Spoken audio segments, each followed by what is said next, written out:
Next thing we're going to look at are some harder trig equations. And even though these are going to seem a little bit tougher, they're really all going to come back to what you already know about solving the simpler trig equations, which really just keeps going back to being able to visualize that unit circle. So, again, we're going to stick with that domain of 0 to 2 pi, and I'd like to try to solve the equation 2 sine squared theta equals sine theta. Now, you might be tempted to divide both sides by the sine of theta.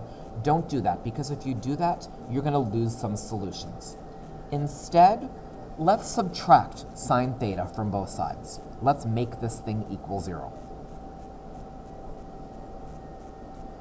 2 sine squared theta minus sine theta equals 0. The big trick we're going to use for these harder trig equations is factoring. I need to factor this equation. What can I take out? I can take out a sine. I'm going to factor out a sine theta, and I'm going to say sine theta times 2 sine theta minus 1 equals 0. I can now set both factors equal to 0 and solve.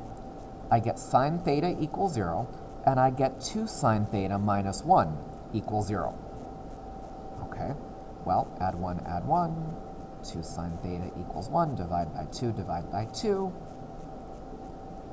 I turned this harder trig equation into two simpler trig equations. Sine theta equals 0, and sine theta equals 1/2.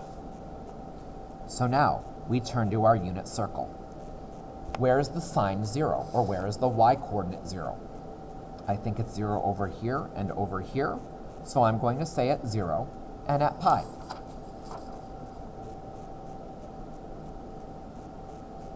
Over here, where is the sine 1/2? Where is my y-coordinate 1/2?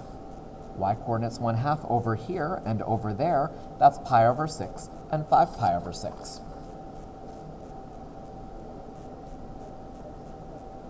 There's no need to separate the answers into two different groups. I'm just going to put them all together and say my angles are 0, pi, pi over 6, 5 pi over 6. I don't really care what order they're in. You can put them numerical order or whatever. I don't really care. But that's the basic idea. Next, let's solve the equation secant squared theta plus secant theta minus 2 equals 0. I need to do some factoring, but I can't take out the GCF because there is no GCF here. What you should recognize from pre-calc is this equation is similar to the non-trig equation x squared plus x minus 2 equals 0. Well, I definitely know how to factor that. That's just x plus 2, x minus 1 equals 0. This is the same idea, although instead of an x, I'm going to use a secant theta. So I'm going to say that the secant of theta plus 2 and the secant of theta minus 1 are my two factors. Now that we're factored, let's set the two parts equal to 0. Secant of theta equals negative 2, and secant of theta equals 1. As you know, I don't really care for secants so much. Let's do 1 over cosine. I can say 1 over the cosine of theta equals negative 2, which means the cosine of theta is negative 1/2. Over here, 1 over the cosine of theta equals 1. So the cosine of theta is 1 over 1, or 1. I need to now solve these two using the unit circle. I'm looking for cosines, so I'm looking for x-coordinates. Where's my cosine negative 1/2? Over here and over here. What are those angles? 2 pi over 3 and 4 pi over 3.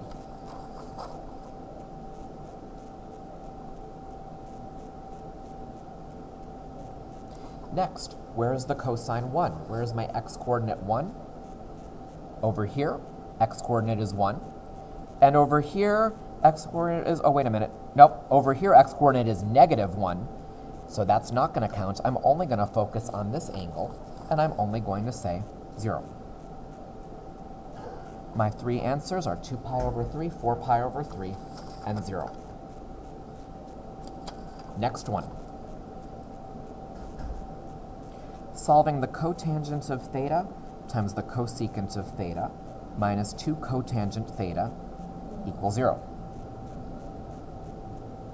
I know it's kind of weird that we're mixing trig functions here, but that's okay. I can look at these and notice that there's a GCF, so I'm going to pull that out.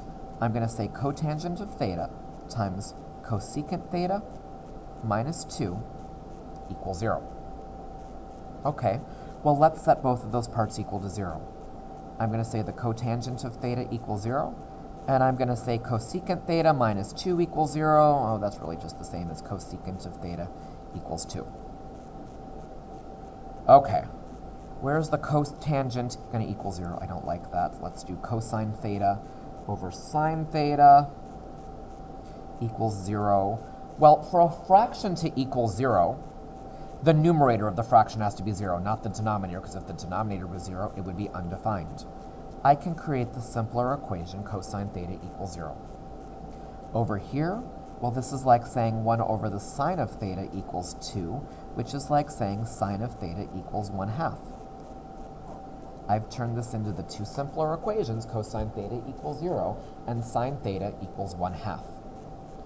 Okay, to the unit circle. Where is the cosine 0? Where is the x-coordinate 0? Up here and down here. Pi over 2, 3 pi over 2.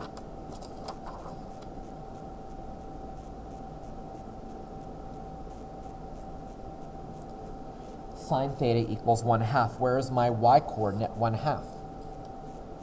That's here and here. Pi over 6, 5 pi over 6.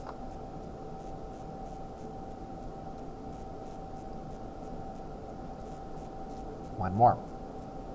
Let's solve the secant squared of theta equals 2. I'm going to get rid of my square, but remember, you don't just take the square root of both sides. You need to take the plus and minus square root of both sides. So the secant of theta is going to equal plus or minus root 2. What is secant? It's 1 over cosine. So 1 over the cosine of theta plus or minus 1 over root 2. Sorry. Plus or minus root 2. I'm combining too many steps into one. Just plus or minus root 2. Therefore, the cosine of theta is going to be plus or minus. Here we get the 1 over root 2. We've seen things like this before. We're going to rationalize our denominator so we get those good-looking values that we have around our unit circle. And I want to know where the cosine is root 2 over 2 or negative root 2 over 2. Where is the cosine positive root 2 over 2? Over here and over there. So pi over 4 and 7 pi over 4.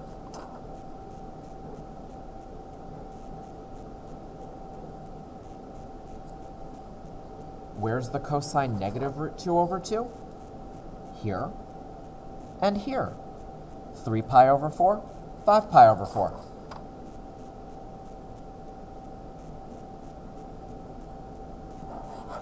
And those are our 4 answers to this problem.